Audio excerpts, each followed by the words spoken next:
I was on a panel with the governor at the University of Denver a couple weeks ago, and I said, we have the speaker, Bob Mankoff, and the governor interrupted me. He was the moderator of the panel, but he just came in and started describing Bob Mankoff. I'm sort of glad that he's not here. You're sort of glad he's not here? Okay. I won't pass that on to him, I guess. That's part of the Senate American West is very careful on discrete communications, and we'll start with that. So welcome to the event. I need to tell you about a very nice upcoming event, the Senate of the American West series, Modern Indian Identity, which is made possible by Liz and Tony Moores, has an important upcoming event on October 26th. The accomplished Navajo or Diné photographer Will Wilson will be in town, and he'll be giving a presentation on what he calls the critical indigenous exchange, which refers to the impressive and thought-provoking work that Will Wilson has undertaken using the techniques of the influential photographer Edward Curtis to build a contemporary version of Native North America. So Curtis, the guy who has the Indian people who look as if they are fading into the past, and now an Indian person has taken possession of that technique. So that's Monday, October 26th, 6:30 p.m. in Hale 270 for a remarkable artist and a very fine speaker. Tonight is the launching event for the Senate of the American West's new humor initiative, an undertaking made possible by Bill and Jane Reynolds. There was an interesting article on the front page of the Daily Camera today about this event, and so I must begin tonight by following up on the assertion made and the promise given in that article. It is my conviction that we are experiencing a shortfall of humor in public conversation, and while I empathize, that was not quoted in the paper, but I do empathize with the dilemma of public figures who, if they unleash their senses of humor, may well make themselves vulnerable to accusations that they have trivialized serious topics. While I feel that empathy, I also feel certain that licensing public figures to possess and openly exercise senses of humor is in the interest of democratic self-government. In point of fact, I think it will actually, this might be our only hope. There's a little bit of a disagreement with me and the guest speaker on that, but he's not in the least hostile to humor. He just wants me to moderate my expectations for what humor can do. So, this is the question I must ask now, are there candidates for elected office in attendance?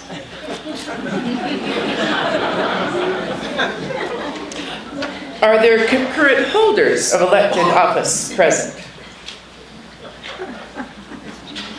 I have quite a bit of influence in this town when you get down there. I am really quite a force. Well, at the end of this evening's program, they may be coming a little bit late. They're probably at a fundraiser right now, so they'll be here. At the end of the program, tell any candidates for office who would like to receive a document certifying that they are endowed with senses of humor, they should come up to the front of the room. We have a team of students affiliated with the center who will serve as a screening team. And they will, Adrian, where are you? You should raise your hands. Okay, there they are. There's the screening team. That's our very high quality team back there. And they will ask the applicants what they found funniest in the evening presentation, which you'll soon see is not going to be an easy question to answer to figure out which thing you pick, and why they found that thing the funniest. Then, the successful candidates will be handed on to Mr. Mankoff and me, and we have really beautiful certificates that we are ready to sign.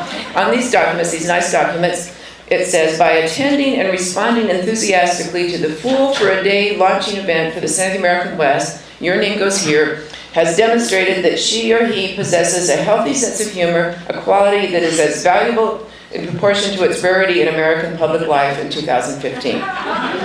If we are not overwhelmed by applicants, which kind of seems the way we're going right now, this is important. So we will have some applicants probably by this. We are also inviting ardent proponents and ardent opponents of ballot initiatives 300 and 301 to apply for these certificates,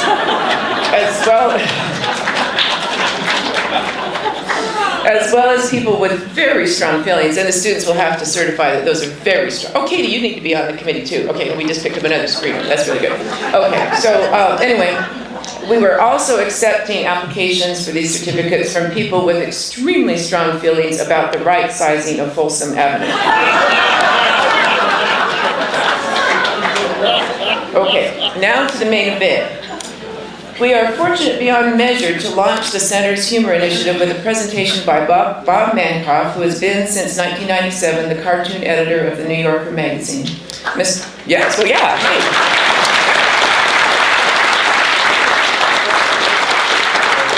And I think we'll have, okay, Mr. Mankoff, I think this next sentence has to have a round of applause too. Mr. Mankoff is a gifted cartoonist himself, and he is the author of a number of books, including the recent How About Never? Is Never Good for You? My Life in Cartoons. And that needs another round of applause.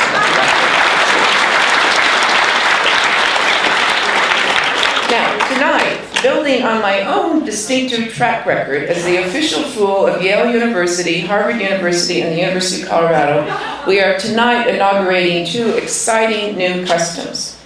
We are designating Bob Mankoff as the first ever recipient of the Center of the American West Fool for a Day Award.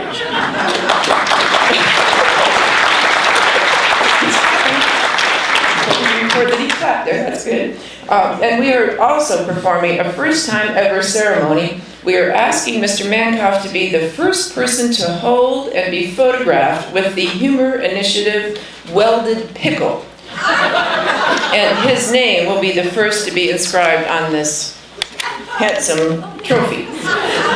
It'll be inscribed on its base. As to why we are celebrating this occasion with a ceremonial pickle, well, that is a complicated story. You probably guessed that. But it hinges on the fact that becoming connoisseurs of dill pickles proved to be a way of expressing our individual and collective fondness for Jack Thompson, board member emeritus of the Center.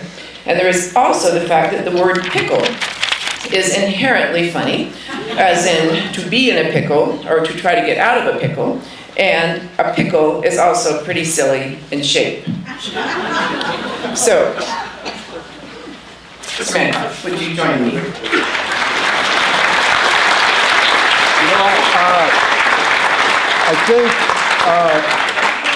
I think I'm just going to take a selfie with it.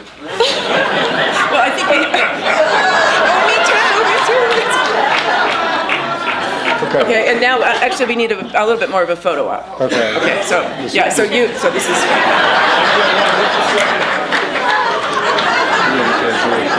Take it.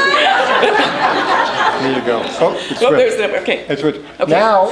No, I haven't quite finished. I'm almost finished. Okay. It's really close. So now we have awarded Bob Mankoff the ceremonial pickle, and I think one really, really hard to wrap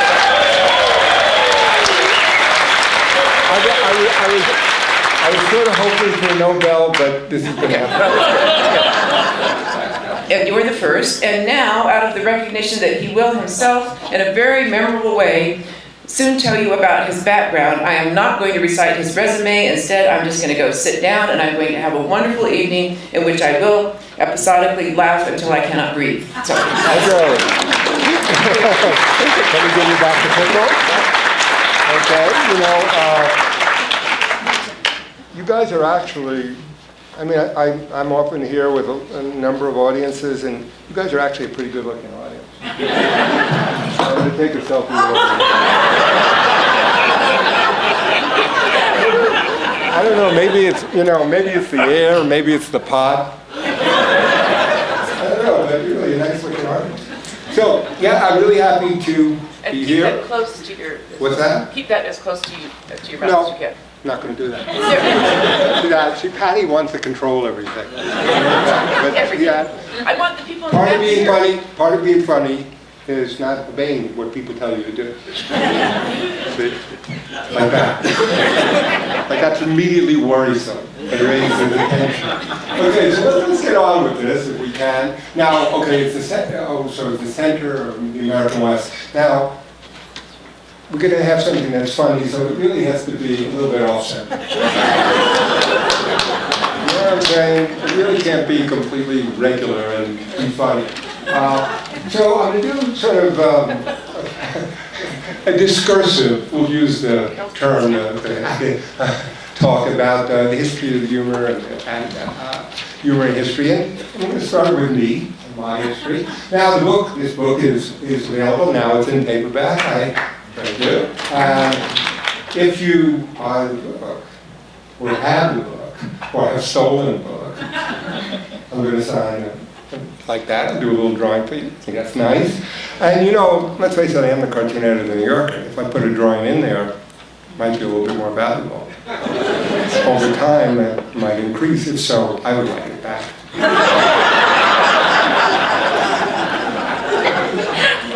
Now, the truth is, I know not all of you are going to read this book, so here's a whole preview. Go through that.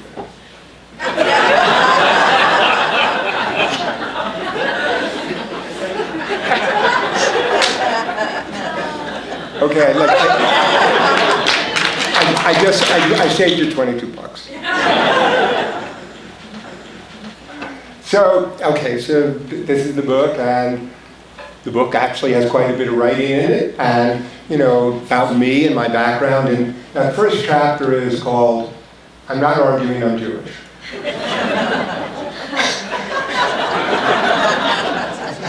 And believe me, it's been a little bit hard for me to be out here in Colorado. I mean, there's the altitude, the acclimation, and the fact that people are so nice. You know what I'm saying? I'm coming from New York, so it's like, it's disturbing. I mean, it's almost worse than Canadians. So, and actually this comes about, that title really, because I've been married 3 times, and it keeps getting better and better. First one was a training marriage. And the second one I learned, but not enough. There's a great cartoon in the New Yorker in which a guy is asking his wife, you know, she's in the kitchen, is there anything else I can do for you wrong?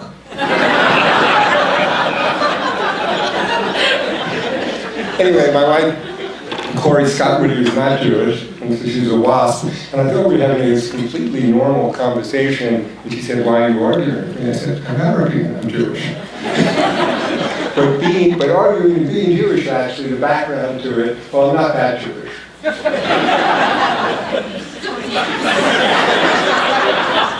And remember, if you need anything, I'm available 24/6. But a lot of the book is my background, you know, growing it up, and so this is a cartoon in New York, it's too Jewish, and you know, if you'll understand that so much in Colorado, but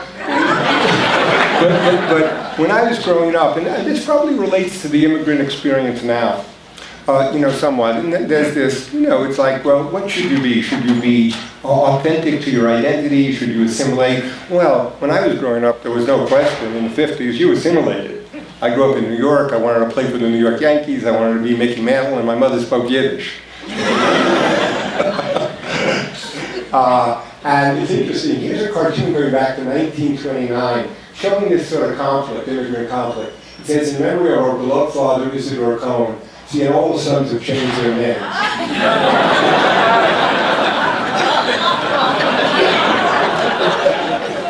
So the idea when I was growing up was it's good to be Jewish. It's good to have what's called a Yiddish kop, which means a Jewish head. But the idea was think Yiddish but dress British. But now it's interesting in that, in terms of comedy, now it was a study in 1980. It's not as true as it was, but in 1980, 80% of the people in professional comedy in the United States were Jewish. Now, obviously, a lot has changed in terms of what's out front and all the people performing. But behind the scenes of the Jon Stewart show and these various shows, there's a very, very great proportion. And this is an interesting... I'll tell you what's up. I'm a Jew. Excuse me? I'm a Jew. I finished converting 2 days ago. Oh, well. Welcome aboard. Hey, were you just at the health club? Oh, yeah. No, we must have just missed you. Ah, well, I didn't do much. I just sat in the sauna. You know, it was more like a Jewish workout. The guy's Jewish 2 days. He's already making Jewish jokes. Which reminds me, did you hear the one about the rabbi and the farmer's daughter? Huh? So that's so the question a little bit, and I delve in the book in terms of the history of humor in general, is really, so how did the people of the book, the Jews, the Old Testament, which, now the Old Testament is not funny.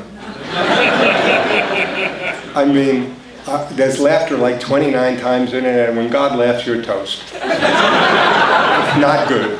It is not a good thing. So it's an interesting question. I delve into the book. And I mean, this is like a very, very superficial sort of survey of it, but it's also true. The book there is the Talmud. Now, the Talmud tries to explain the craziness of the Bible. It questions it. It argues. So that's sort of what's unique, I think, frankly, about the Jewish people through the Talmud, is that they're essentially arguing with the Bible. They're trying to say, this doesn't make sense, and that. And then, you know, the rabbis and the rebbes, they want to make the Bible turn out okay, you know, so they keep commenting and commenting and commenting. And that's called Pilpul, which is this intense study of the Bible and the commentary is on the commentary. Well, when you do something like that, anything you do seriously and intensely long enough, eventually becomes parody. So here's these yeshiva boys, okay? And here's an actual type of discussion which shows how it sort of borders and becomes ludicrous, okay? I skipped the wrong slide, but, so there's the Talmud. So this is a joke about it. Is there a section at the bottom for comments? Well, all the Talmud is comments. Comments on comments. And when you look at the logic, this is the logic. Two men go down a chimney. One comes out with a clean face, the other with a dirty face. Which one washes his face? The dirty one. Wrong, the clean one. The one with the clean face looks at the dirty one and thinks his face is dirty and vice versa. No, each one washes his face. When the man with the dirty face sees the man with the clean one, what he also does. Incorrect. How can two men go down a chimney and one come up with a dirty face? So this type of sort of logic chopping, this type of, you know, intense logic, which eventually sort of turns back on itself, is part, I think, of sort of the background, the Jewish sort of cognitive background. Now, in 1905, Sigmund Freud writes a book, Jokes and Their Relation to the Unconscious, which is a very dense book about psychology, the unconscious, the reasons for jokes, aggression, sexuality, all of that. But there are a lot of jokes in it, okay? And the jokes have a very distinct quality, and they have a logical quality to it, or a sort of logic turned on itself. So one of the tropes, or one of the actual situations in late 19th century Europe in the Jewish community is various types. And one of the types is the schnorrer, or the schnurrer, which is called, now a schnurrer is sort of like a beggar, except he's not really a beggar, because in the Jewish religion you're obligated to give to people who don't have it. So it's your obligation. So this means the schnurrer feels very entitled to things. And many of the jokes arise around this. So the rich man in Vienna gives the schnurrer some money because the schnurrer says, I'm not feeling well. And then the rich man goes to the fanciest spa. The rich man goes to in Vienna and he sees the schnurrer there. He says, what are you doing here? I gave you some money and you're spending it all here? And the schnurrer says, look, when it comes to my health, money's no object. The rich man, the schnurrer says, I'm hungry, could you give me a little something to eat? And so the rich man does, and then he finds him eating whatever the Viennese dish was, some fancy salmon dish, you know, in the best restaurant. He says, what are you doing? I gave you a little money. You said you're starving. You're eating salmon, this fancy salmon. And the schnurrer says, now look, if when I don't have money, I can't eat salmon, and when I do have money, I can't eat salmon, when can I eat salmon? So temporarily using logic, you know what I mean, to do it. And also during the 19th century, there's the matchmaker. There are many jokes about the matchmaker. The matchmaker brings the bride to the groom. So the matchmaker brings his bride to the groom, and the groom comes over and he says to the matchmaker, what did you bring me? She's blind in one eye, she stammers, she has a limp. And the matchmaker says, you don't have to whisper, she's deaf too. So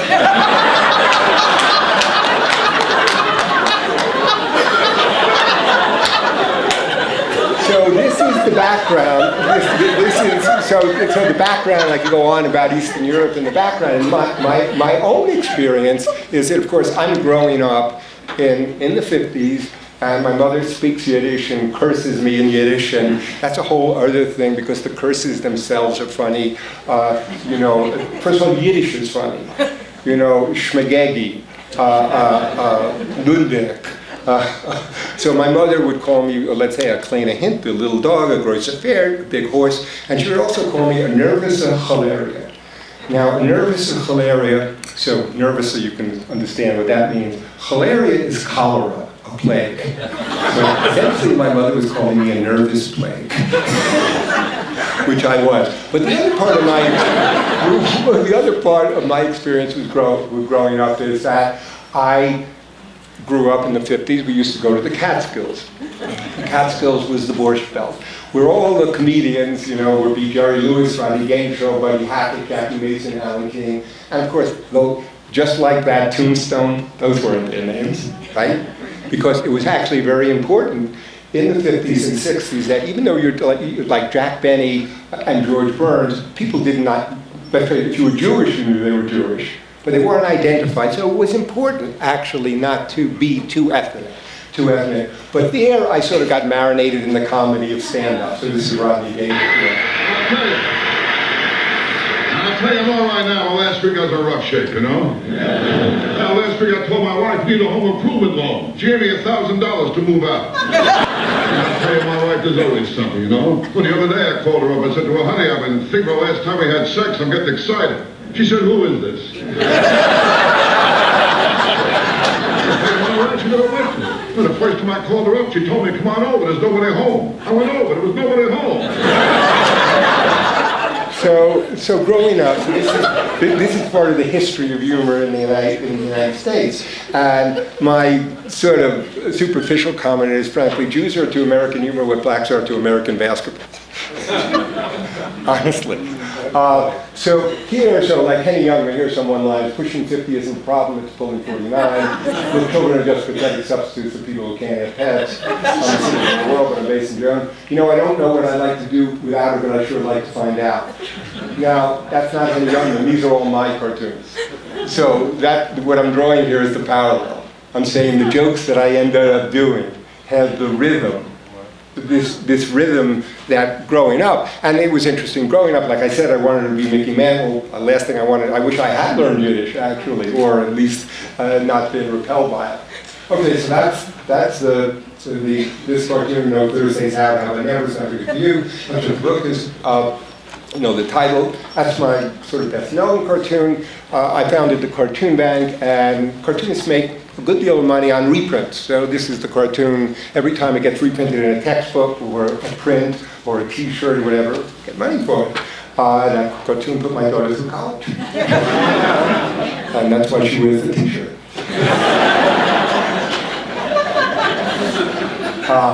And it's become sort of a catchphrase. In 2008, Nancy Pelosi, when the Republicans said it in, they said to the president, how about never? Does it never work for you?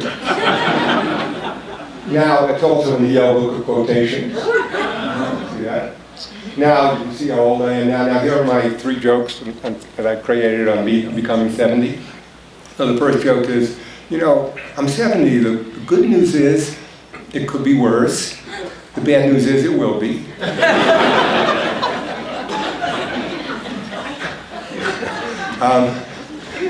I'm saying the good news is 70 is the new 50. The bad news is dead is not the new alive. When you're 70 and you're a guy and you wake up, you're stiff all over except where you want to be.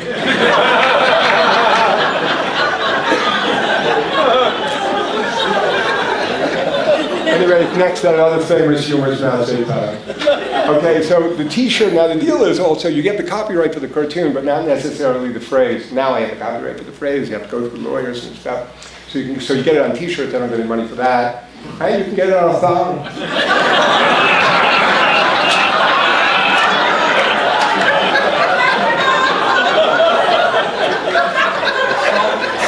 So I can't get any money for that, they just want to give me free thongs.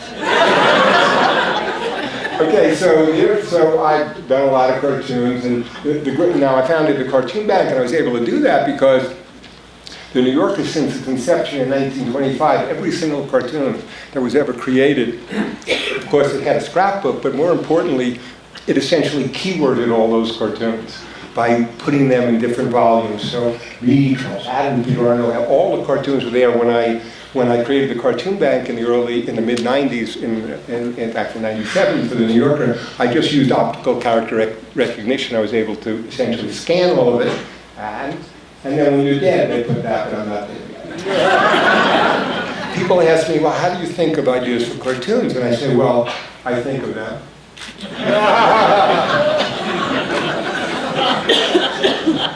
Okay, I'm going to show you a little bit how the simplest possible ideas. And this will even go a little bit to my friend Pete McGraw, who is at the University of Colorado, and he has the theory that to be funny, things have to be right and wrong at the same time. Now, I think Peter's right. Right isn't funny. Okay, so wrong makes it a little funny. Not much. Not really a joke, but wrong is funnier than right. There's no question about that. But to make it funny, you have to complete something. You have to have an idea. Okay, so now it's funny.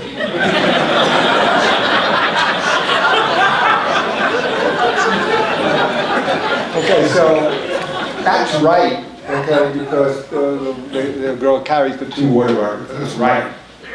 It's not funny, and that's wrong. It's weird. So already your mind bothers you a little bit, and that's funny.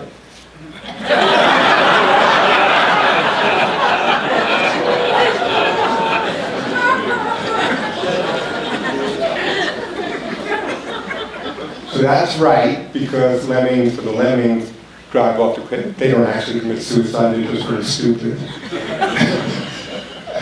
That's wrong.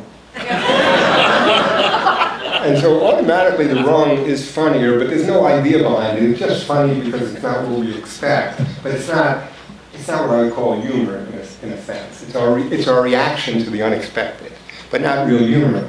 And that was funny.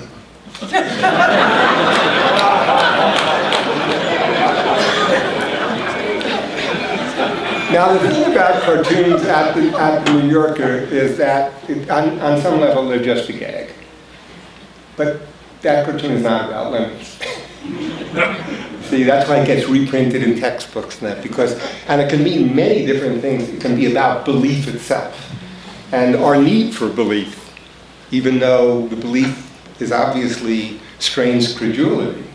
So, especially in the times we're in where there's so much strife between the different religions, and when they're all arguing about who has the best imaginary friend.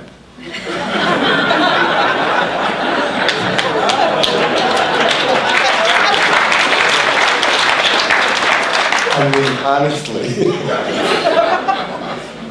Okay, so how did I become that's part of the book too. I went to the High School of Music and Art, and this was a school on 135th Street and Convent Avenue. It was so cool.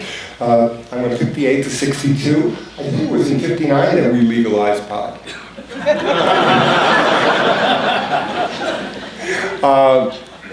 And I went for art. You could go for art or music, and the movie Fame is sort of based on this school, although it conflates it with the High School of Performing Arts as well. It was a really cool school, which is now named because they thought the name would be catchier to call it LaGuardia High School. But it was very cool that we had a jacket, High School of Music and Art, we had little berets. It was great. Okay, so there I am in 1962, and look at this dude.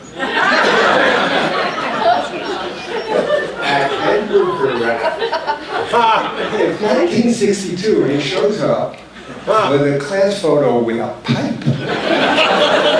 He's 18. And look, so the great thing about the internet now is writing this memoir. So what happened to Edward Barat? The guy with the pipe. He became the dean of American Pipe.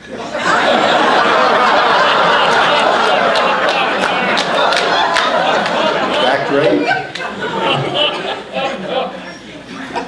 If I had only had that focus, I could. But no, that's me in 1962, and then I went to Syracuse University where I majored in hair.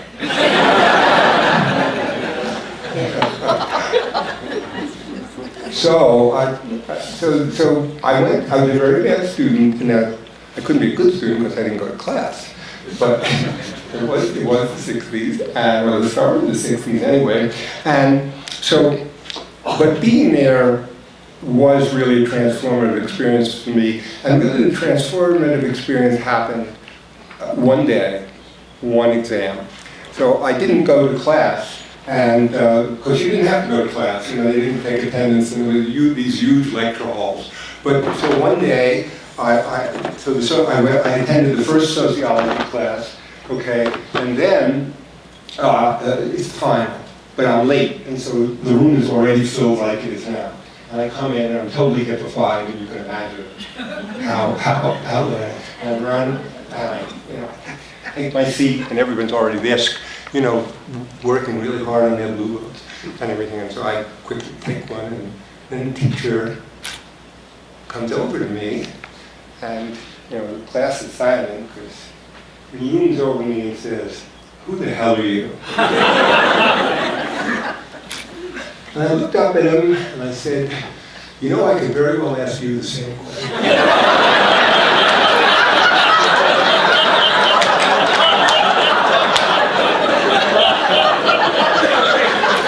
And I think that is probably the most important day of my life. Because it showed me what humor can be. It showed me the courage. You know what I mean? The courage to not be cowed. The courage to actually put things in perspective in some way. Okay, this was a teacher, and you know, when I grew up, you know, the teachers were always threatened. This is going on your permanent. So I said, this is great. I realized this is going on my permanent. And of course, the class burst out in the same laughter just like you did. So it was that the right joke at the right time had enormous power. Power to completely upset the usual dynamics that would normally exist in that situation. And so that was really that. And I was interested in a few topics. I eventually went to graduate school for experimental psychology, and I got all my credits from my PhD. I was on the cusp of my PhD, but it was the world's largest cusp. It just went on forever. You never saw a cusp this big. So I had all my credits, and then I told my parents that my Jewish parents, who self-identified as Jewish because they were Jewish. You know, I wasn't going to be a psychologist. I was going to be a cartoonist, because in some way I had always wanted to be a cartoonist going way back, even when I was at the High School of Music and Art. It was something that was there, but it's easy to get sidetracked from the creative life. You know what I mean? In the turbulence of your youth and adolescence and whatever, but in the back of my mind it was there. And that was weird, because it was actually in the back of my mind. I had gone to get this degree, and then all of a sudden, when I basically flunked out, that's a whole story that I have in the book also. So anyway, I told my mother, you know, she started screaming, and then I told my father. Now, my parents were born in 1907 and 1908. So they thought, first of all, they thought just getting a job in the civil service would be like the world's greatest thing, because they couldn't fire you. You know, and my mother used to say, "We don't care what you do. We don't care if you're a garbage man, as long as you're the best garbage man." And I said to her, "You know, there are over 12,000 sanitation workers in New York City. That's going to be tough." It's really tough to be the best garbage man. I don't know if I have the skill set, you know, to like rise to the top of the garbage heap. That's impossible for me. But they were great people. But my father looked at me really sternly and told him I was going to be a cartoonist, and he said, "You know, they already have people who do that."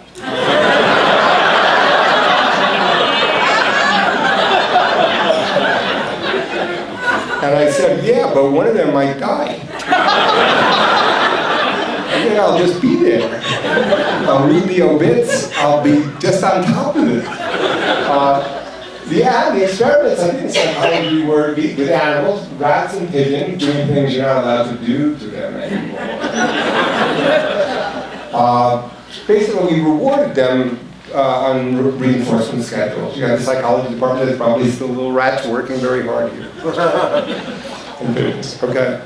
And what you found out was that if you rewarded an animal all the time, they certainly pressed the bar, but when you stopped rewarding them, they stopped very soon, rewarding continuously. However, if they were rewarded intermittently, so first every time, then once every fourth, then on a random schedule, like a gambling schedule, then it would be very persistent behavior. I'll show you the reference to this. Anyway, so that's me in 1974. I quit. I started selling actually some cartoons in some magazines, not the New Yorker. I get rejected by the New Yorker. Okay. And then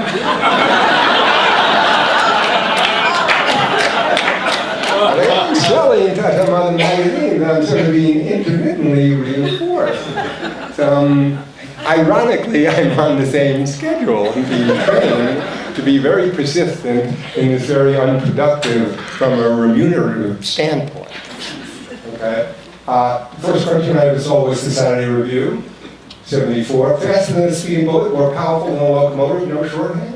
That shows how long ago this cartoon was. Okay? This is a cartoon I also sold. Please tell the king I've remembered the punch.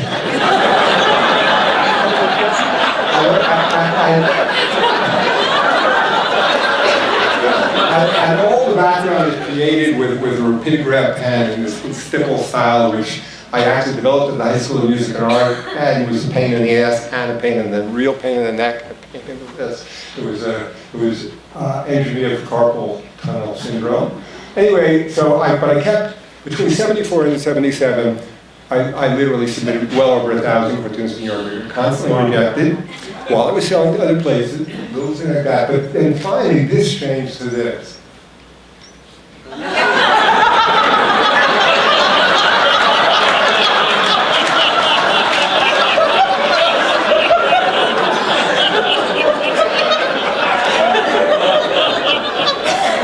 Now, of course, that is not what happened, but that's only what I felt. You know what I mean? I had a lot of different feelings. Well, great, I can quit. And then 3 years later, I got a contract from the New Yorker. I blurred out the part about the drugs, the women, the money. But the interesting thing about the contract is nowhere in the contract from the New Yorker does it mention the word cartoon.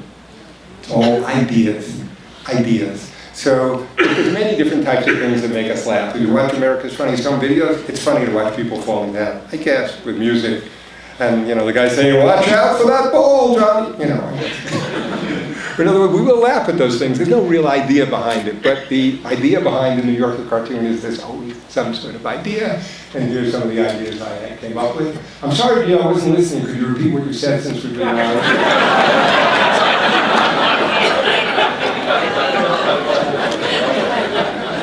Now that's product placement.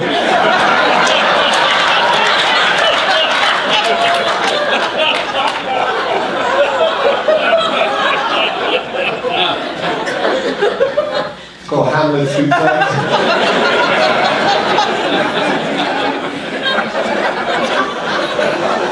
So for New Yorker cartoons, there's always something to get. Now, so this is the beginning of the book. I dedicated it to everyone who's ever done a cartoon for the New Yorker and everyone who ever will. And each year, new cartoons come into the magazine. If you look at the New Yorker now, most of the cartoons are being done by people, men and women, a lot more women than ever in their 20s and 30s now, okay? So I went from being a cartoonist to eventually, I became cartoon editor in 1997. So this is the little next page of that story. So a couple of things. This is going to be a little clip from the 60 Minutes episode that was on last March about me and the New Yorker cartoons. And December 7th on HBO, there's a film. It's also going to be in theaters in some theaters in New York and LA, San Francisco, called Very Semi-Serious, about the New Yorker cartoons. So that's December 7th on HBO. It's a really interesting portrait of not just me, but the whole New Yorker cartoons as an institution. But this gives you a little idea of what goes on Tuesdays. One of the things, when I took over in '97, I had to realize I did need a new generation of cartoonists. So Tuesdays at the New Yorker is open call, which means anyone can come in and see me. Hey, how are you? Paul, Robert. Well, I suppose you came in here to show me cartoons. Every Wednesday, a nervous band of ink-stained wretches gathers at Bob Makoff's office, So let's see what you got here. hoping against hope to sell him a cartoon. As for what they're paid, no one's talking. How many have been accepted, I really don't know. There's the grizzled veteran Sam Gross, who figures he's submitted 30,000 cartoons, give or take. 30,000? Yeah. Many consider this his masterpiece. A dog at Heaven's Gate asking, "Is there any chance of getting my testicles back?"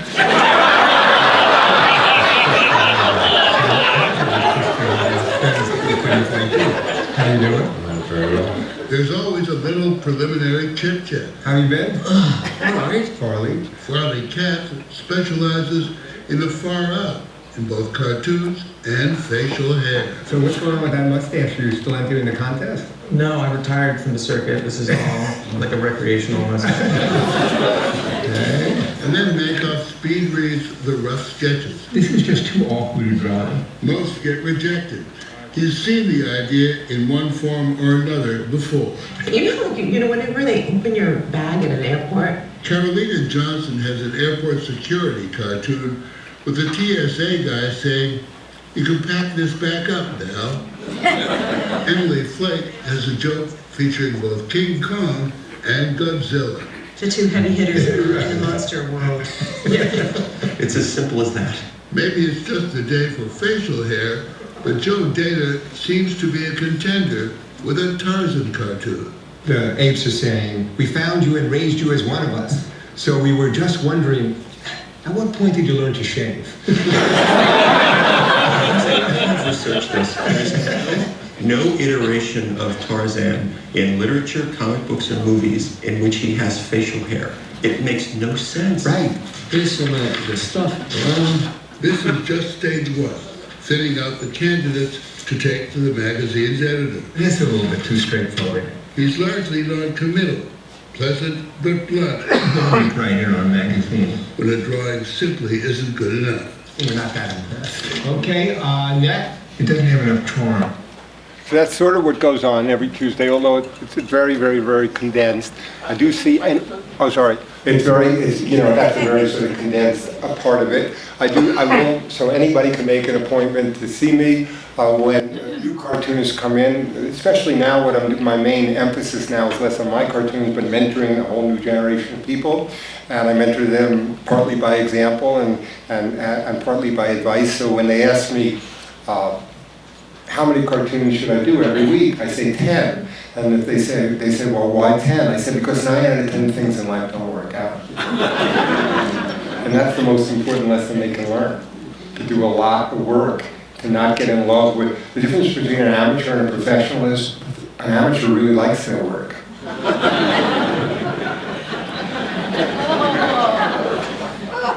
So there I am, so that's part of it, but lots of stuff is coming in electronically, which I don't always print it all out. I can select, you know, use on the PDF and stuff, but 1,000 cartoons coming in. So, look, I'm not smiling. And it's not because the cartoons are bad. It's because evaluating something is not the same as enjoying it. My job is not to be entertained. My job is to decide partly what's going to entertain you. That has to be done with a completely different mindset than you. So it's a mediated experience. Now, you laughed at the cartoons, I showed you because you thought they were funny. On the other hand, if I gave you all the cartoons that you've seen today and I said, rate them, now it would be a very different experience. You'd understand, you'd make decisions, but you wouldn't be laughing at them anymore. You make decisions based on your projection of your own mental processes, so it's a different type of experience. So this is interesting. This is William Hogarth, the laughing audience. So everybody's laughing except that guy. Because he's the critic. He's the one evaluating everything. Okay? So I have to watch out that I don't become that. And that's actually quite difficult, because it's the paradox of choice. If you have any job which involves many, many decisions of things that are actually pretty good, you actually start to have to make decisions in which you decide these things are not good.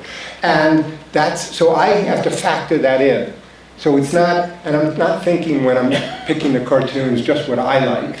Sometimes I'm thinking, well, I don't actually like this cartoon that much, but I think it's an interesting cartoon, or other people might like it. Now, so I need a sense of humor, right? But now I want to do a little history stuff. We've talked a lot, this is the humor initiative, about sense of humor, right? Well, you want to know? It's a relatively recent concept, the idea of a sense of humor.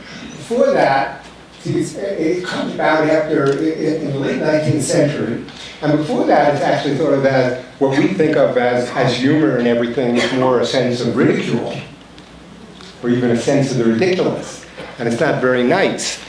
When we think of humor, we think of it in a broad way as humor as being to laugh at ourselves, right? Being self-reflective. But that's only one part of humor. Most of the stuff you're going to watch when people find funny is laughing at somebody else. You know, people say it's good to laugh at yourself. It is. Have you ever seen anyone laugh at themselves heartily? I mean, have you ever seen someone really bust their gut laughing at themselves? Never happened. It's sort of like, you know what I mean? So when you look at the history of humor, Plato, a mixture of pleasure and pain that lies in the malice of amusement. Malice. Aristotle, comedy is an imitation of people who are worse than the average. The ludicrous is a species of the ugly, which causes no pain or destruction. Well, there's an element of truth in all this. When you're watching America's Funniest Home Videos or pranks or whatever, you know, you're actually, you know what you're laughing at. And of course Hobbes, which is the superiority theorist, the sudden glory arising from some conception of eminency in ourselves with comparison with others. So now we're seeing part of also what humor is. When you're laughing at someone, they're down, so you're up. So for them it was all sort of the Three Stooges. Okay, so also going back to the Greeks, so tragedy was about people better than us, and comedy was about people worse. Art elevates, and humor deflates.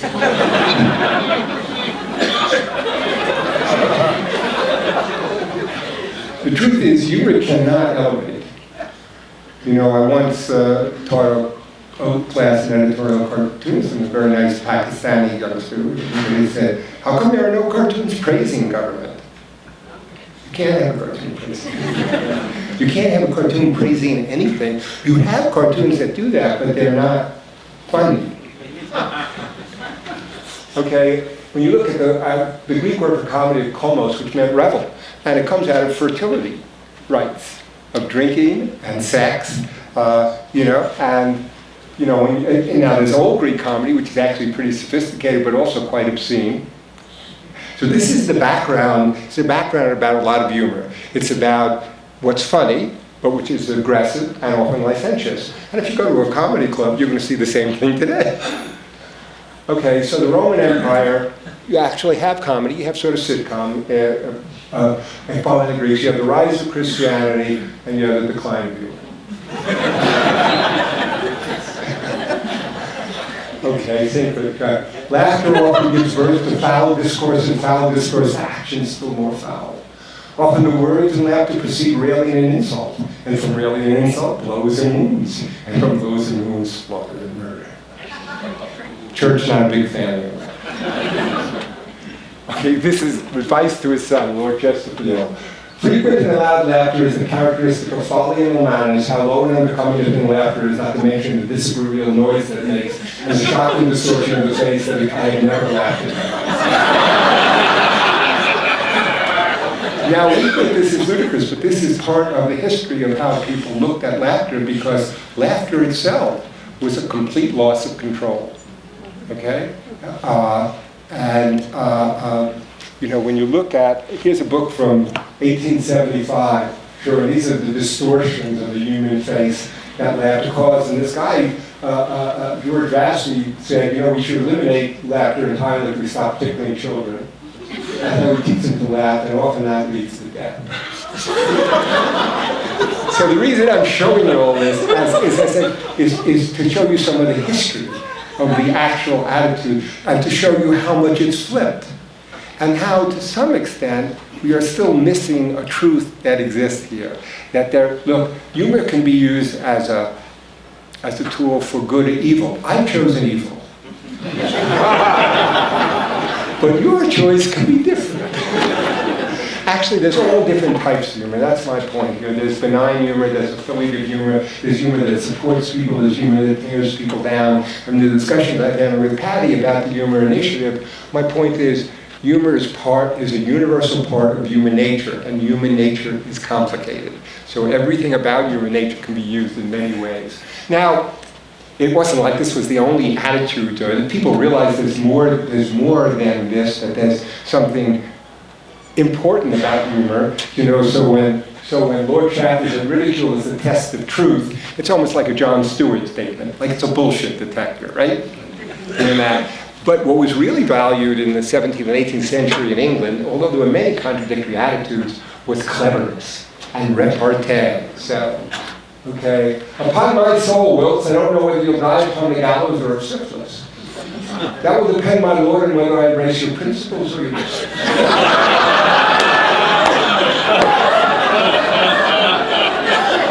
So this type of stuff was certainly valued. In America and in England, you had vaudeville.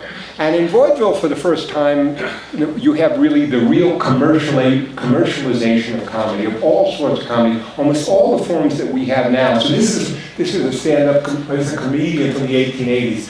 And of course, the routine is somewhat misogynistic, but it's not that alien to us. And have you noticed how ladies are taking part in politics lately? Well, we'll soon have a lady policeman. And I suppose if we have a lady policeman, we'll have lady pickpockets. Well, for that matter, we have lady pickpockets now. I know, I'm married. Okay, so this is the 1880s. So for the first time, you get people who are standing up on stage and essentially telling jokes. Now, they're not only telling jokes, they're getting paid for it. Okay, so comedy, through vaudeville, becomes commercial. All of the silent film stars are going to come out of vaudeville. Vaudeville, then radio, then television. So now what you have, and this is part of the history of humor itself, is the commercialization of humor. It's part of another part. You also, right after the Civil War, you have the birth of all the college humor. So that's another interesting point in terms of after our greatest national tragedy is actually when you have the outgrowth of humor. So all of these magazines, Life was not what later became Judge. I mean, so once again, so the New Yorker comes around in 1925. So you can see, the New Yorker originally is a humor magazine. It's not serious in any way. But when you go back and you look at the cartoons from 1925 in the New Yorker, I could have shown you the terrible cartoons from the other magazines. They're pretty terrible. This is from 1925. They're long. Visitor, who's the old boy going out? Remember, he's had tough luck. His wife ran away about a year ago. Then he lost the ball in the rough, and that's it. So they go on a long way. And they're often these dialogue cartoons. And this is based on sort of the tradition of what cartoons was. One of the things the New Yorker did is, they didn't invent the joke. It compressed. Probably no one did that quicker and better than James Thurber, touche. So by 1931, you're getting this compression of an idea. You're getting this idea of an image that is immediately resolved, in the caption. You get Peter Arno, now read me the part again where I disinherit everybody. And this, well, back to the old drawing board. The phrase back to the drawing board actually originates with this cartoon. Okay, how did humor change? 1947, here's a woman saying, for goodness sake, why didn't they tell us there'd be an extra in it?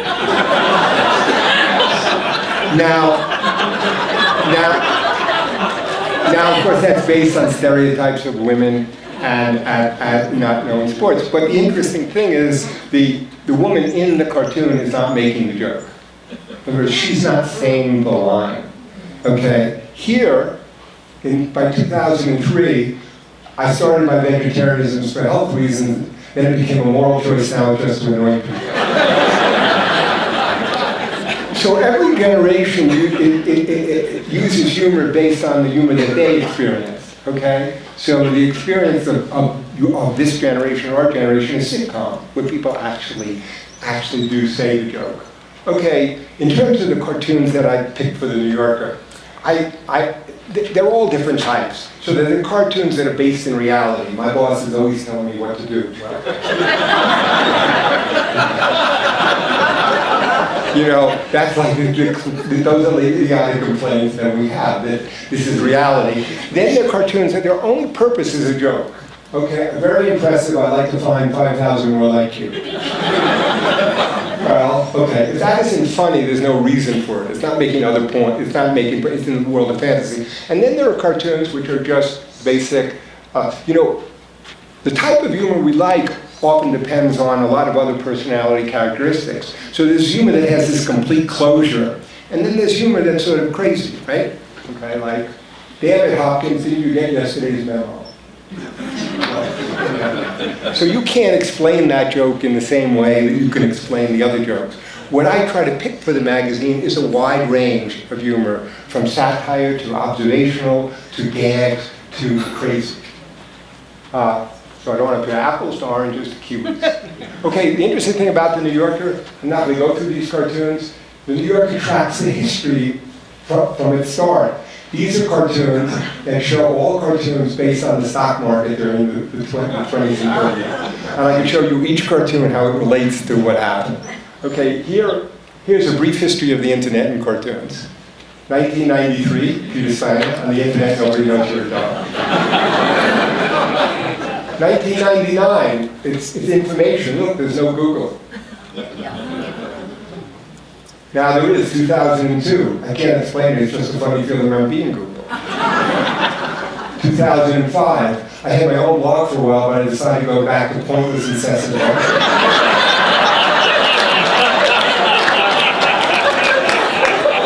2009, Facebook. Why can't you use Facebook like everybody else? 2013, I believe that's one of Rembrandt's earliest songs. Well, because I started 2011. Says here he leaves behind a wife, 2 children, and 47 Twitter followers. 2014, Google Glass. Hey, you're the one who wanted a 3-year. 2014, also, hold on, I'm going to conference in my wrist. And now, full circle, 2015. Remember when on the internet, nobody knew who you were?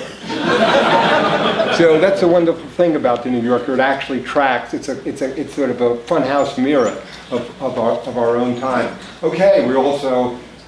So this is a partial list of the New Yorker's keywording list that was put into all those volumes going back to 1925. And of course, Patty is out at the Organization of American Historians. Of course, we have history, and so we'll have cartoons on history. If you went up to the cartoon bank, which I founded, you put in history, you'd have like 650 cartoons. If you put in, you know, you have cartoons like this. The Athenians are here, sire, with an offer to back us with ships, money, arms, and men, and of course the usual lectures. I like the concept that you can do it with no new taxes. Okay, coaching a little giant. Okay, now if he comes at you with a house divided against itself cannot stand, what's your reply? Okay, if you search for Columbus, you get this. Your Majesty, my voyage will not only forge a new route to the spices of the East, but create over 3,000 new continents. Just tell me about the new continent, I don't give a damn what you discovered about yourself. 3 ships is a lot of ships. Why can't you prove the world is round? We've thought and thought, but we're at a loss about what to call ourselves.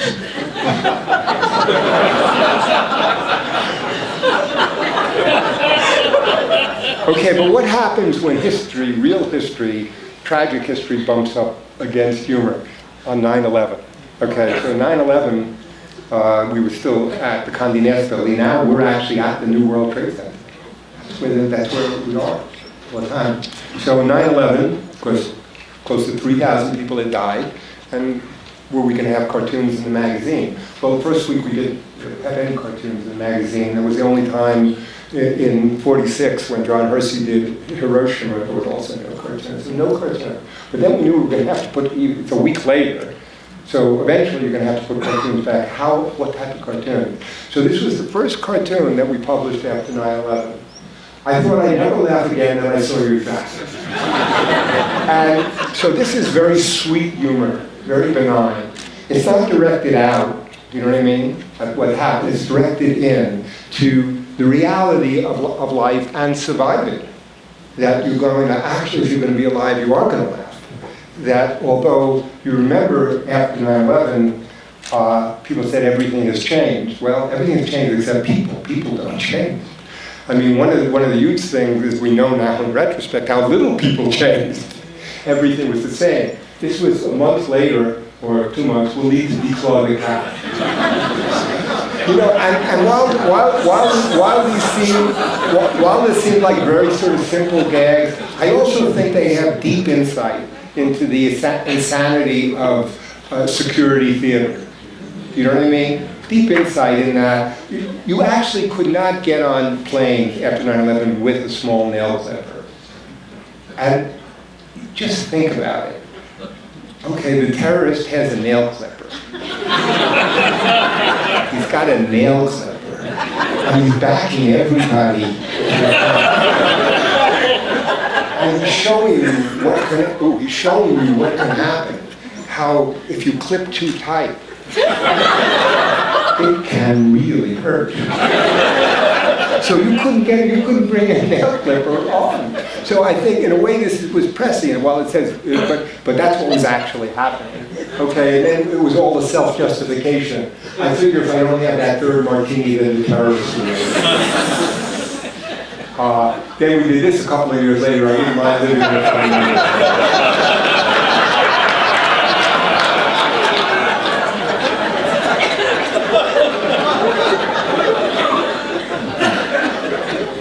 But, so there was the original, so then, and then the question of what type of cartoons you get depending on difficult context. So certainly the original, before Charlie Hebdo, was a Danish cartoon controversy where, I mean, it's actually a complicated story because originally it comes about because there's a children's book which was supposed to just illustrate the life of Muhammad as a children's book. And there are death threats that if you do this.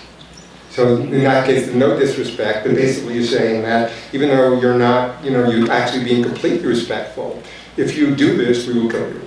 So I know Fleming Rose, who published the cartoon, and he's got a really interesting book called The Tyranny of Silence, which is about censorship and self-censorship. So those cartoons actually were very mild. I mean, really completely mild. The thing was the threat. And what in Timothy Gardner-Nash in the New York Review of Book called the assassin's veto, which is basically saying, we're going to kill you. And although people gave many reasons why they wouldn't show these cartoons again, the real reason was they were afraid of being killed. That's absolutely, the reason. Now, the New Yorker, the cartoon that we published was, please enjoy this culturally, ethnically, religiously, and politically correct. So we were making fun of it in that way, but we also didn't want to be killed. Now, or the security involved, or the whole of actually what happens with essentially maniacs. Now, I gave a little talk in support of Charlie Hebdo. So people didn't actually know what Charlie Hebdo published. They didn't actually know the tradition of it. They didn't know that there's a very small portion of cartoons dealt with Islam. But the idea that they were Islamophobic didn't make any sense because, after all, they got killed by Islamic fanatics. So I gave a talk, and at Penn, which is, supports freedom of speech, supposedly, but many of the people at this gala at Penn had not supported the support of Charlie Hebdo for the Courage Report. And I gave a talk, and my joke, and originally I was told don't do any jokes. No way I'm going up there not doing jokes. I mean, these guys were jesters and jokers. How can I actually defend them? So what I said was, I know it was a black tie affair. I said, I know a lot of people have backed out of this event, but I wasn't because I spent a lot of money on this tux. And the reason why is because it's bulletproof.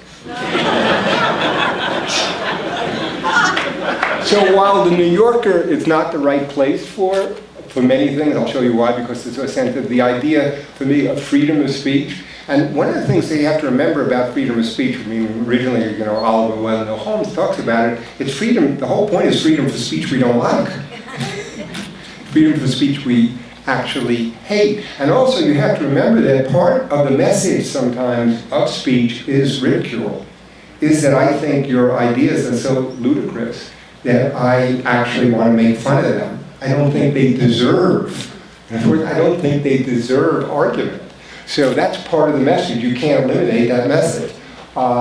So what is the New Yorker? The New Yorker is a really serious magazine. So it's weird in a way that cartoons are even in there. When I first got into the New Yorker, my mother said, so your cartoon illustrates the article? No.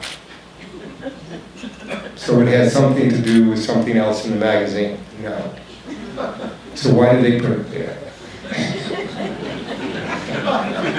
Which is sort of a good question. It's almost a happy accident that in this very serious magazine are these cartoons. And part of it is just to give actually the New Yorker, in some metaphorical sense, a sense of humor. Because a sense of humor means that it's broader than seriousness. But still, because the magazine is so, empathy is often the opposite of humor, when we really care so much about things. So one way to look at humor is, the stuff I showed you has a little bit of danger, right? It's a little bit bad. There's always something a little bit making fun of, a little bit transgressive. The Viagra thing, okay, should you be laughing at that? Or let's say I showed you this cartoon. There's a gallows, and there's normal steps going up, but there's also a ramp for the handicapped. Okay, so now you could say, oh, should I laugh at that? What does that mean? Am I a bad person? So this zoo is like, this is danger, right? Okay, the tiger's there. So in a way, humor protects us a little bit from feeling bad about having bad feelings. So it's a little bit like the bars here. Now, we could be completely protected going to a zoo, right? We could just take the tiger out, and that would be bad. But also in a magazine like ours, that's bad too. So we have to sort of balance things, right? Now look at this.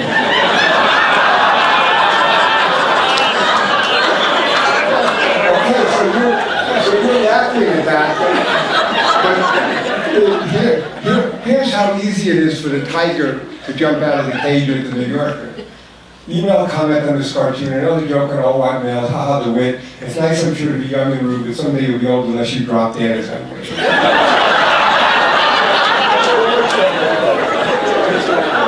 Cordially, Robin. Okay, it's discouraging dad on the antidepressants.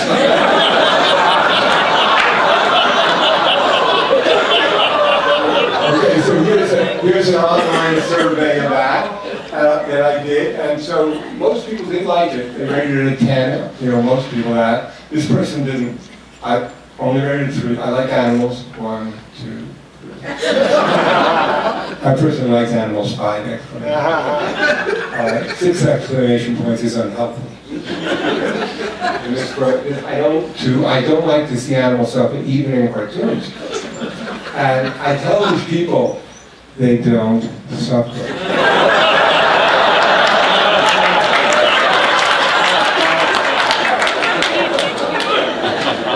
They can't suffer. They don't suffer. We use anesthetic ink.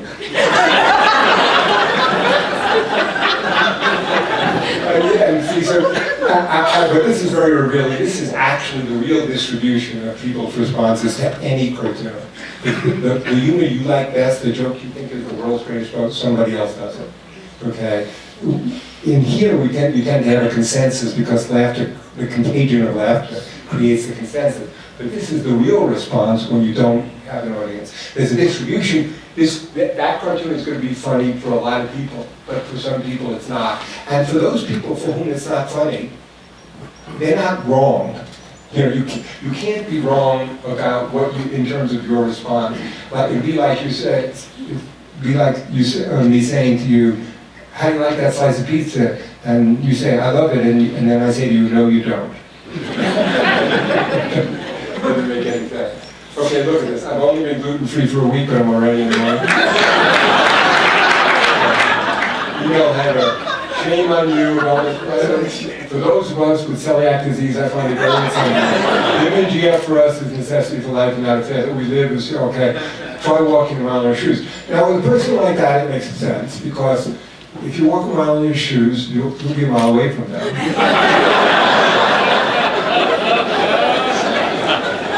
And you will have their shoes. You can't beat that.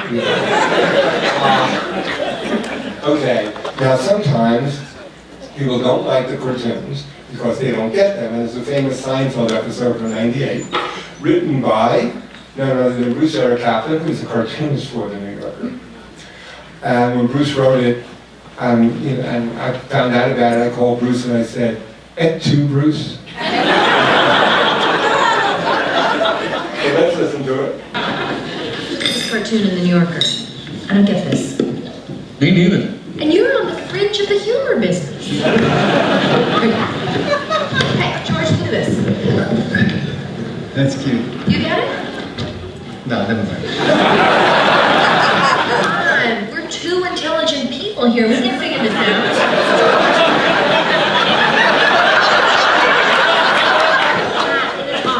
It looks like my accountant's office. There's no pets working there. Matt is saying, I've enjoyed reading your email. It's got something to do with that 42 in the corner. It's a page number. I can't crack this one. Well, one thing to remember is sometimes you can't crack it, but sometimes the very best caption for a cartoon is the simplest. Sort of makes you stop and think.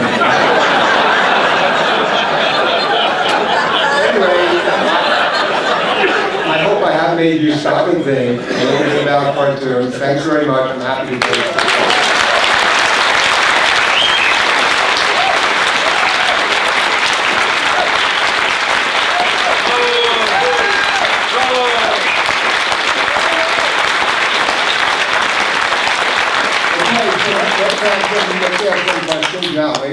Way in the back. Talk loud.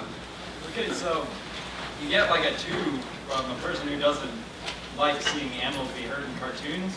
Like, what do you think makes them give a 2 instead of a 1?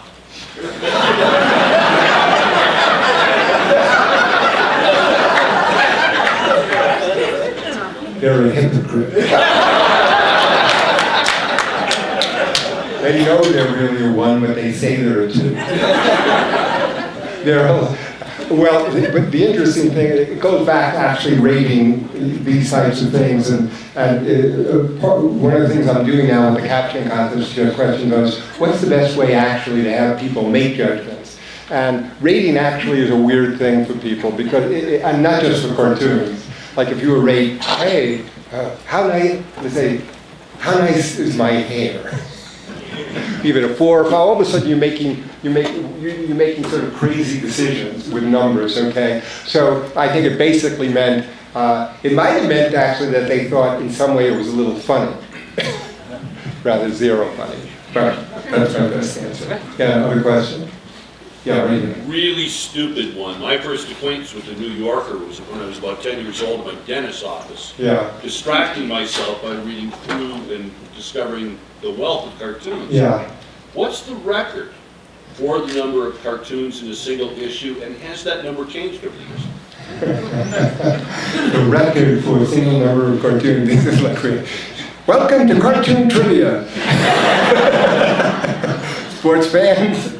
Well, I don't think this record will ever be broken, Dave. I mean, that was set back in 1947, completely different situation. The quality of the paper and everything is different. You could fit hundreds of cartoons in then now, and the paper quality. You can't compare today's cartoons in the magazine to the players now. You have the steroids going on in the paper and everything. It's totally impossible. But my guess would be there are less cartoons in the magazine because there are fewer pages. So if you look at the New Yorker, probably the most cartoons that would ever exist probably during the height of the New Yorker's dominance as a advertising medium for upper scale, not just New Yorkers, but in the nation. So you go back, if you look at issues from 64 and 65, there might be 240 pages. So it's chock full of advertising. So you can't put cartoons that are on pages. Right now, we average about 16 or 17. So if you would have looked back, let's say to other years, you would see the New Yorker would have published maybe 11 or 1,200 cartoons in a year. Now it's about 850. Overall time, we published, close to 80,000. Yeah. Another question? Yeah. Yeah. Can you talk about Charles Addams and surrealism and maybe how he's evolved? Yeah, well, of course, Charles Addams is probably the most famous New Yorker cartoonist. Interestingly, the Addams family in which the films came about did not come about that many cartoons. In most of his cartoons, he had about 1,100 cartoons. There might be 20 and 30 that had the Addams family. And once the Addams family became a TV show, the New Yorker would not print any more Addams family cartoons. So, but generally, what Addams did, and this is interesting in the broader part of the culture, is he made macabre funny. He made gothic funny.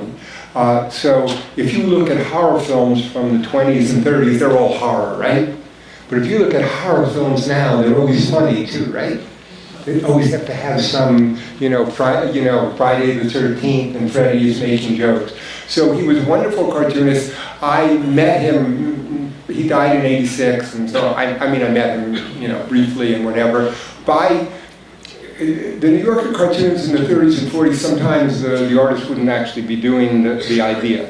They'd be collaborations. So Peter Arnold did very few of his ideas. Jim Garrity, who was the art editor and cartoon editor at the time, supplied the ideas. Charles Addams did pretty much all of his ideas, but by most of his kids. But by the 80s, he was being supplied with ideas. You would come in, new cartoons would come in, and they would often buy ideas for Charles Addams. And so it's sort of interesting because, once he created his genre, you could write for that genre, just like you can write for a sitcom. That's just like Seinfeld. Whereas Larry David and Seinfeld originally created Seinfeld, in the end, they're not writing the episodes. You're writing for it. So, I think he has an enormous influence. He's probably one of the few cartoonists, more than any other, whose cartoons, would still sort of be funny pretty much to anyone.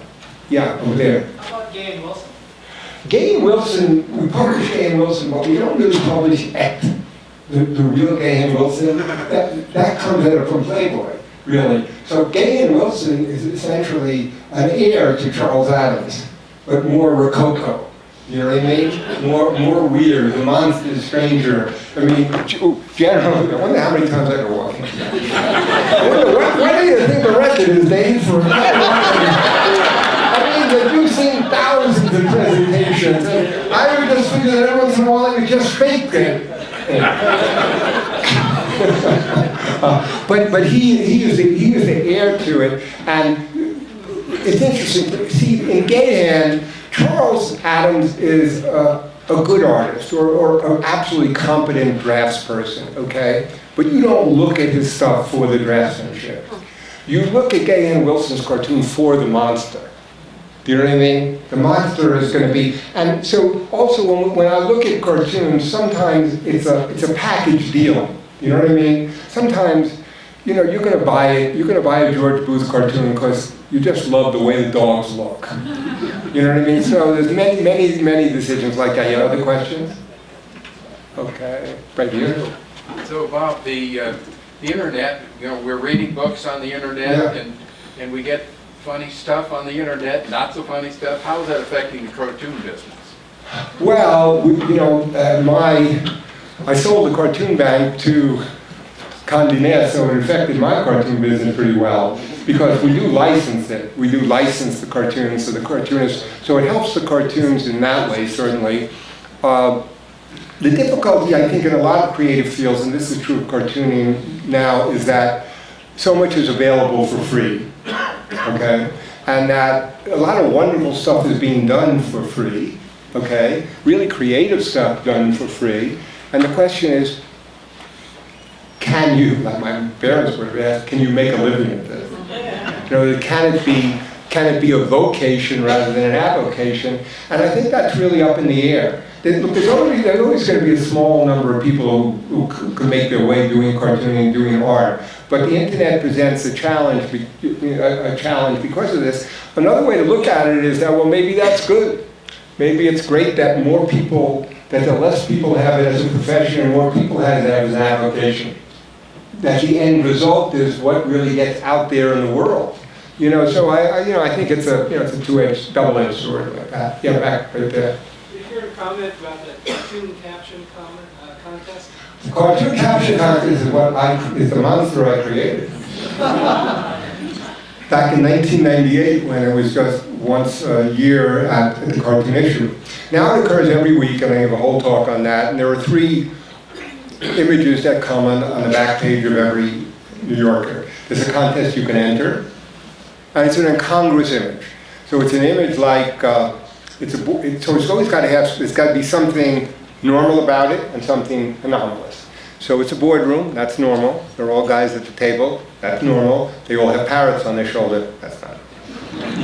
You have to resolve the incongruity, right? You have to make sense of it. So that's one, and then you'll see then 3 finalists that you have to vote on, and then the winner.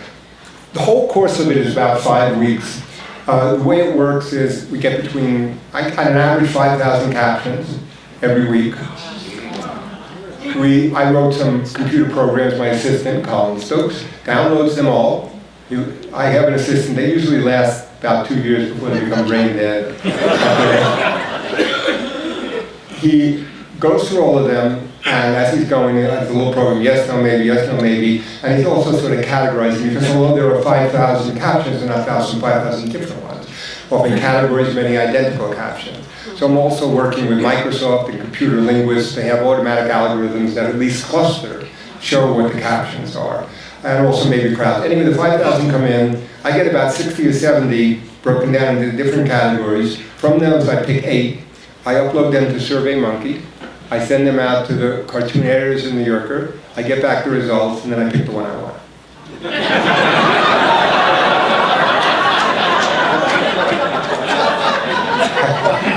Sort of like that, but it's a fascinating. I've kept a database of all 2.5 million entries, so I know everybody's entered, how many times they've entered, and this is like some of the research I'm doing with Microsoft and computer linguists, because it's really the largest sort of crowd-based, user-generated source of humor we have that is also categorized in a useful way, so that you can look at it. You can look at differences between men and women's humor, even though we don't ask for the data on how old you are. You can easily extrapolate the data just from people's first names, or make pretty good assessments. So it's actually pretty interesting. So do you have entrants that have won multiple times because they're so damn witty on the contest? Larry Woods from Chicago has won 6 times. And we have like special issues. We have a special cartoon issue which will be out in November. And I'm friends with Larry, and he's written a like little essay on how to win the caption contest. And also every week, part of my research, I have Larry send me in. What I asked him to do is sort of a diary of the thought process. And it's really quite interesting to show how someone who's very adept at this actually goes about it sort of methodically and creating associations and looking at various alternatives and generating lots of stuff. Yeah? And who's the most persistent loser? What? Who's the most persistent loser? Gee, what's his name? I forget. He's a great guy, and they're not that bad. He's entered like 450 some contests, and I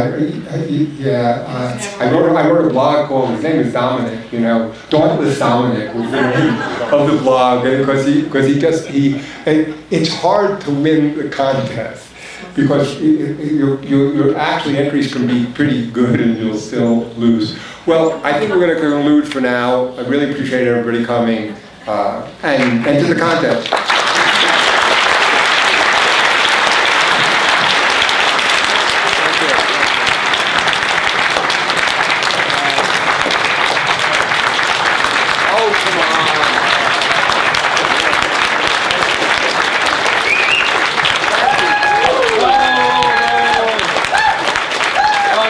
Okay, I'll sing another. noticed that.